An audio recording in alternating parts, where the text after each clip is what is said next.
Ya, memang pihak kepolisian, yakni Polda Jawa Barat, sudah memberikan keterangan dalam konversinya bersama Peggy Setiawan alias Peron ya. Tapi ini menjadi tanda tanya juga oleh masyarakat. Nampaknya kasus ini menjadi anti klimaks karena dalam amar putusan ini ada 3 DPO disebutkan secara jelas, namun pihak kepolisian menyatakan 2 DPO lain adalah fiktif atau salah sebut.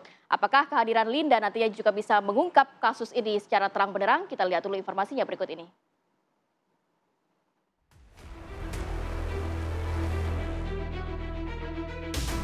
Polda Jawa Barat mengungkap Peggy Setiawan alias Peron sebagai otak pembunuhan Vina di Cirebon, Jawa Barat. Dalam konferensi pers yang digelar Minggu siang kemarin, polisi mengungkap peran Peggy dalam kasus pembunuhan Vina dan Eki di Cirebon, Jawa Barat.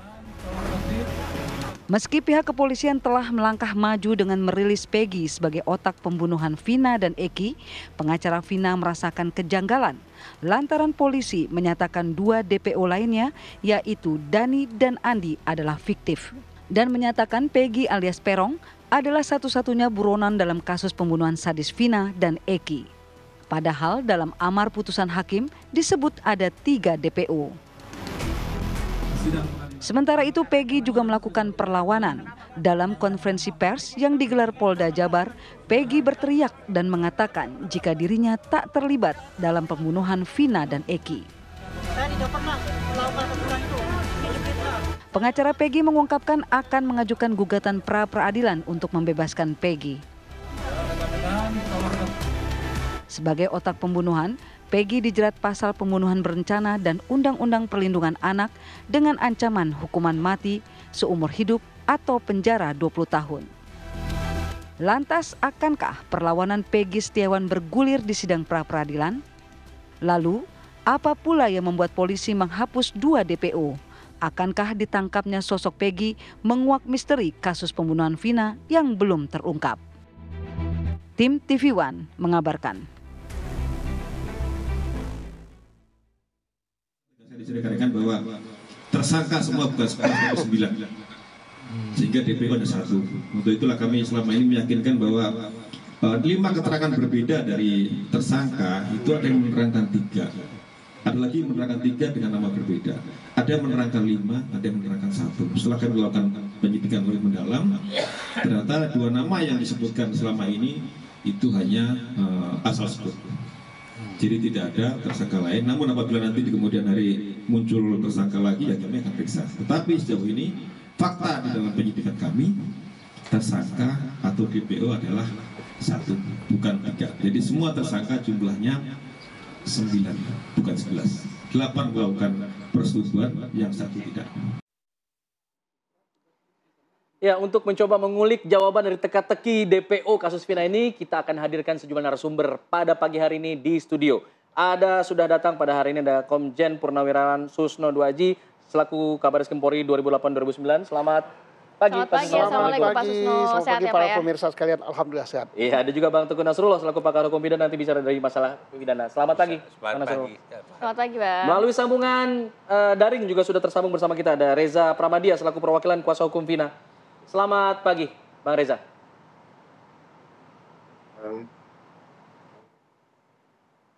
Baik. Bang Reza, saya ingin ke Bang Reza dulu ya sebelum ke bapak-bapak yang ada di studio ini. Bang Reza, narasi yang beredar saat ini di media sosial lebih banyak menyoroti soal Peggy yang mengaku tidak bersalah. Tapi kemudian ada hal lainnya yang sepertinya teralihkan nih, yang menjadi concern Anda juga dari tim kuasa hukum Vina. Bahwa ada 2 DPO yang sebelumnya ada di amar putusan, lalu kemudian sekarang tiba-tiba hilang. Anda mempermasalahkan hal ini. Latar belakangnya silakan. Iya, jadi memang sah-sah saja terduga DPO Peggy itu membantah atau apapun itu. Tapi kan faktanya dia itu kan sudah merubah identitas, itu kan sudah jelas. Kenapa merubah identitas? Jadi itu aja dulu. Kita tidak akan membahas Peggy lebih jauh, kita tetap fokus kenapa terduga DPO yang 2 ini dihilangkan, dianggap fiktif gitu kan. Sedangkan di amar putusan pengadilan kan sudah jelas ada perannya masing-masing. Berarti itu kan kalau dihilangkan itu kan harus kita diulang BAP lagi dari awal segala macam. Jadi itu yang kita pertanyakan kenapa. Dan pada saat rilis juga tim kita yang dari Jakarta ada di Bandung itu di Polda Jabar ingin bertemu langsung ke pihak kepolisian, tapi memang tidak ditemui gitu. Jadi kita masih belum mendapat jawaban pasti kenapa bisa dihilangkan. Itu yang sangat kita sesalkan gitu kan, karena belum mendapat jawaban yang pasti dan jelas. Baik, berarti kuasa hukum Vina masih meyakini bahwa ada 2 DPO lainnya seperti yang dituangkan dalam amar putusan ya. Mas Reza, yang terbaru adalah kemarin juga kuasa hukum Vina mendampingi dari saksi kunci ya ini Linda untuk memberikan keterangan kurang lebih 5 jam 30 pertanyaan kabarnya. Apa yang bisa didalami dari sana Mas? Boleh diinformasikan? Iya, tadi malam kebetulan saya sendiri yang menjemput saksi Linda untuk diminta keterangan di Polres Cirebon Kota. Jadi memang itu ada sekitar 30-an pertanyaan yang masih seputar kronologis pembunuhan almarhum Vina. Bukan, jadi masih seputar itu dulu sih, masih belum banyak perkembangan lainnya lagi. Jadi memang yang penting apakah ada membahas soal 2 DPO lainnya, Mas Reza? Masih belum ada ke arah sana. Kita masih mendalami sebagai saksi Linda itu sendiri. Jadi belum berkembang ke arah sana. Mas Reza, kalau kabar yang beredar begitu ya, terakhir yang bertemu Vina dan Eki adalah Linda dan juga pasangannya. Tapi Linda mengakui saat kejadian justru berada di rumah. Ini mungkin bisa dikonfirmasi seperti apa kondisi sebenarnya? Iya, memang pada saat itu saudari Linda pada saat kejadian memang berada di rumah. Menurut kesaksiannya, jadi tidak tahu detail atau ada rencana-rencana yang terjadi kemudian adanya pembunuhan tersebut. Jadi memang tidak ada di tempat kejadian. Bagaimana mengenai narasi yang menyebut bahwa Linda ini mengenal Peggy, mengenal DPO lainnya? Apakah ini juga dikonfirmasi oleh Linda? Iya, jadi kemarin sih di pernyataan saudari Linda ini tidak begitu mengenal yang namanya Peggy. Itu dan juga banyak cerita-cerita yang sudah beredar itu kan yang di luar dari pengetahuan Linda dan kejadian tidak seperti itu. Kalau dari versi Linda, kejadiannya seperti apa, Mas? Iya, kejadiannya memang si saudari Linda itu bersahabat dengan almarhumah. Ya, tapi memang bersahabat juga tidak terlalu dekat gitu kan. Jadi hanya sering bukan sering, masih pernah beberapa kali curhat, itu juga masalah pacarnya seperti itu. Jadi tidak yang terlalu mencampur terlalu jauh. Jadi hanya sebatas sahabat dekat tapi yang tidak terlalu dekat gitu. Jadi kalau hanya sebatas kalau mau curhat ya seperlunya seperti itu. Jadi masih belum banyak keterangan yang bisa diperoleh. Nah, mungkin masih dalam kondisi shock juga gitu, masih kaget dengan pemberitaan yang luar biasa itu kan. Baik. Ditambah juga karena itu Pak Susno. Ya. Baik. Pak Susno, kalau kita lihat ini yang menjadi pembahasan adalah hilangnya 2 DPO dari penyidikan polisi lah, kalau kita bisa bilang seperti itu. Apakah memang ini satu hal yang lumrah terjadi di kepolisian, merilis ada 3 DPO lalu kemudian menganulir 2 DPO lainnya, menyatakan bahwa ada 1 DPO saja cukup untuk mengungkap kasus ini? Apakah ini satu hal yang bisa dimaklumi atau seperti apa sebenarnya, Pak? DPO itu daftar pencarian orang ya. Mengapa orang itu dicari? Tentunya karena dia adalah diduga sebagai pelaku daripada kejahatan itu. Dan DPO tidak dibuat dengan sembarangan, tentunya berdasarkan fakta dan data yang terungkap. Apakah terungkapnya pada tingkat penyidikan? Apakah terungkapnya pada tingkat persidangan? Ternyata ini terungkap pada level penyidikan dan persidangan. Nah, tahu-tahu kemarin saya dengar ya diumumkan oleh Polda Jawa Barat bahwa DPO-nya hanya 1, yaitu Peggy. Sedangkan yang 2 itu apa namanya? Fiktif, salah sebut. Fiktif, salah sebut atau asal-asalan. Nah, tapi sayang tidak disebutkan Asal-asalan itu siapa yang ngomong asal-asalan? Apakah penyidiknya yang asal-asalan nulis? Atau terpidananya? Atau terpidananya? Atau ada orang lain yang Harusnya disebut, Pak? Harus disebut dong, Mbak, supaya tidak timbul pertanyaan kayak gini. Berarti ada harus argumentasi yuridisnya begitu jadi ya? Ada argumentasi yuridis. Kalau soal misalnya hilang 10 atau tidak ada sama sekali bisa-bisa saja, tapi harus jelas alasannya.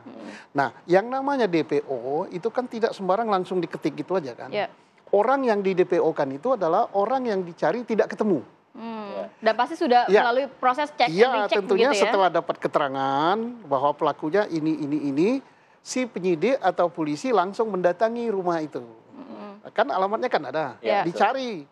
Begitu dicari, ketua RT, ketua RW, orang tuanya, saudaranya, kakaknya, adiknya, betul nggak ada nama ini? Oh betul, tapi dia nggak ada, sekarang lagi ke wilayah luar negeri, lain, lagi ke wilayah lain. Aha. Atau, oh nggak ada Pak, tanya nggak ada, kalau nggak ada nggak perlu di DPO kan, memang orangnya nggak ada. Baru tanyakan lagi kepada yang memberi informasi, lo kok lo ngomong kayak gini, nggak ada sih orangnya. Nah, artinya Di cross check lagi ya? ini kan ada yang tidak akurat. Kan ini sudah di cross check di sidang pengadilan kan? Ya. Di sidang pengadilan ngomong karena masuk di dalam amar putusan. Iya. Nah, kalau gitu berarti tidak bisa langsung ditiadakan misalnya, wah nggak ada itu orang. Nah, karena langsung ditiadakan begitu nimbulkan pertanyaan yang banyak. Ya. Harusnya gimana prosedurnya kalau memang ternyata tidak ada begitu? Kalau tidak ada, ya melalui pengecekan di lapangan dan sebagainya, kemudian dibuat berita acara lagi, dikatakan bahwa nama itu tidak ada sehingga tidak langsung kesimpulan tidak ada. Gitu. Pak Susno, tapi kalau melihat kasus ini nampaknya banyak yang berspekulasi bahwa pihak kepolisian ini nampaknya kita apresiasi gerak cepat, namun terlalu cepat untuk memutuskan. Karena dari amar putusan ini kan kuasa hukum Vina meyakini ada 3 DPO dan tertulis di situ. Dan artinya pihak kepolisian ini dengan menghilangkan atau menganulir 2 DPO ini menggabaikan amar putusan atau bagaimana Pak Susno? Saya percaya tidak mengabaikan, tapi alasan hukumnya yang belum disampaikan. Kita tunggu alasan hukumnya. Karena mereka ini masih punya tugas berat ya polisi ini, penyidik ini. Kenapa?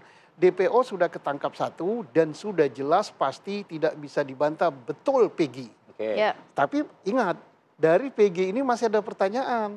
Yang betul itu yang sudah terbukti baik melalui saksi, terbukti secara scientific crime investigation terbukti karena dari kakak, kemudian dari sidik jari dan sebagainya, termasuk ibu kandungnya sendiri mengatakan yes ini Peggy. Tapi satu pertanyaan besar yang harus dijawab polisi. Apakah itu Peggy yang terlibat dalam kasus ini? Kan itu belum diumumkan. Ya. Yang sudah diumumkan dan terbukti itu betul dia Peggy. Betul dia DPO. Tapi apakah betul dia pelaku? Ini PR besar. Mari kita dukung Polri, kita hargai. Kenapa PR besar? Belum ada bukti yang menyatakan apakah sperma itu. Kan ini tuduhannya kan pembunuhan dan pemerkosaan. Apakah ada sperma Peggy? Apakah DNA-nya DNA Peggy begitu Apakah DNA Peggy? Apakah ada sidik jari Peggy di pembunuhan itu? Apakah CCTV? Pak Susno, kalau pengalaman Anda begitu ya, kan saat memang dilakukan visum kan secara jelas begitu kan, ditemukan sperma. Tapi kenapa bisa pihak kepolisian tidak memutuskan untuk mengambil itu DNA siapa Pak? Apakah memang itu SOP-nya seperti itu atau gimana Pak biasanya? Kalau ada sperma tentunya kan harus dibuktikan. Ini kan punya siapa? Apalagi kan dalam BAP itu yang memperkosa itu kan tidak satu kan. Nah tidak satu harus dicek sperma siapa. Dan kalau sudah tahu sperma siapa, maka orang ini tidak akan bisa membantah seperti sekarang. Loh, yang bicara bukan saksi, bukan terdakwa, tapi hasil sperma yang ngomong.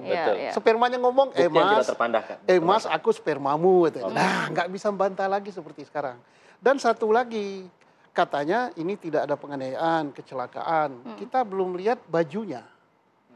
Kalau yang namanya ditusuk dengan samurai, tidak mungkin baju tidak sobek, samurai masuk ke dalam kan.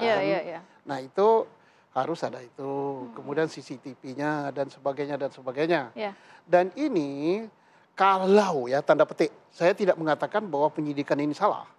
Tetapi heboh di luar salah. Kita buat tanda petik bahwa penyidikan ini benar salah. Maka yang paling bertanggung jawab adalah yang mencari fakta hukum di depan persidangan. Siapa? Jaksa yang menuntut. Yang kedua siapa? Hakim pada tingkat pertama. Oke. Nah inilah yang kebiasaan yang harus kita rubah untuk perbaiki dalam sistem hukum pidana di Republik ini. Jangan lagi berpedoman pada berkas. Ya. Berkas ini bisa dicabut. Bisa juga berkas ini, berita acara, omongan di dalam itu didapat secara tidak benar. Tapi harus betul-betul berdasarkan fakta hukum yang Fakta terungkap hukum, ya. di persidangan. Oke. Sekarang kita masih mendewakan berkas ini. Ya, oke. Nah jadi saya tidak menyalahkan polisi ini. Polisi kan cuma ngantar gitu. Ya, ya. Nah, Mencari bukti-bukti begitu Iya, ya. tetapi begitu dimainkan, dimasak di depan sidang, ya gimana jaksanya Ya, yang ya. sudah melalui konsultasi kok diterima? Ya. Lah gimana Bang hakimnya? Nasrul, menanggapi hal tersebut, apakah ini kemudian konsekuensi hukumnya seperti apa terhadap jaksa, terhadap hakim? Tidakkah ini merupakan terlalu mahal harganya untuk kemudian merefer lagi ke belakang, mengubah lagi yang dulu dan lain sebagainya? Ini bagaimana konsekuensi hukumnya? Oke, ini kita sepakat dulu nggak? Apakah kita sepakat dalam kasus ini terjadi peradilan sesat? Saya mengatakan iya. Dari mana melihatnya? Faktanya apa yang terjadi sekarang? Orang sudah dihukum, Ya. dan ini berulang kasus yang terjadi tahun 70-an, Sengkon dan Karta. Ya, 80-an. Dan itu akhir 80-an Ya. ya, sebelum KUHAP lahir. Ya, Karena ya. saya ingat itu ada Sebelum perma KUHAP. dari Prof. Omar Seno Aji untuk PK-nya. Ya. Nah, enggak, kasusnya 70-an, Pak. Kasus 70-an, peradilan peradilan 80-an. Nah, kemudian peradilan sesat ini, sampai kapan kita mau berhenti? Maaf, saya harus ngomong keras sekali Pak Kapolri. Untuk apa kita terlalu sombong dengan kata-kata salam presisi? Kalau peradilan sesat tiap hari disajikan di hadapan publik.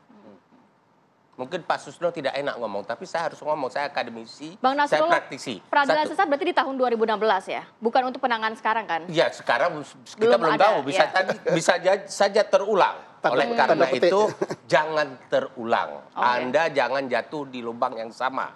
Nah, kemudian, maaf saya katakan, apa tugas jaksa pemeriksa berkas perkara waktu perkara dikirim ke sana? Oleh karena itu harus ada audit. Ya. Kapolri audit tim penyidik dulu, penyelidik dan penyidik. Jaksa Agung audit tim penerima berkas, audit JPU-nya. Ya. Kemudian Mahkamah Agung audit Majelis Hakim. Bagaimana Anda melihat fakta persidangan itu? Maaf, secara umum, Pak. Ini saya secara umum saya ulang. Tidak semua jaksa seperti itu, tidak semua polisi seperti itu, tidak semua hakim. Ya. Seringnya adalah ketika kasus-kasus begini, si tersangka, terdakwanya mau pakai pengacara. Lo jangan pakai pengacara. Nanti justru malah berat. Gitu. Lo ngaku aja terus terang buat tuntut Padahal ringan. seharusnya Dan- hak didampingi pengacara, kuasa hukum ya. Tapi itu terjadi sejak awal. Oke. Nah, kemudian benar, ini Pak Susno ini saya kenal beliau sejak masih Kombes Pol. Ya. Kita Kami nyusun sama-sama tim perumus RUU undang-undang, KUHP. ya. Nah, saya termasuk orang yang paling keras menentang bahwa berita acara pemeriksaan tahap penyidikan itu diserahkan ke hakim. Tidak boleh. Kenapa? Karena apa? Hakim baca itu dulu. Ya. Nanti dia terbentuk otaknya di sini apa yang bunyi di situ. Ya. Bagaimana proses itu diperoleh? Jadi tidak Ya. netral begitu? Tidak netral. Oleh karena itu saya mengatakan berkas itu cukup sampai di jaksa. Ya.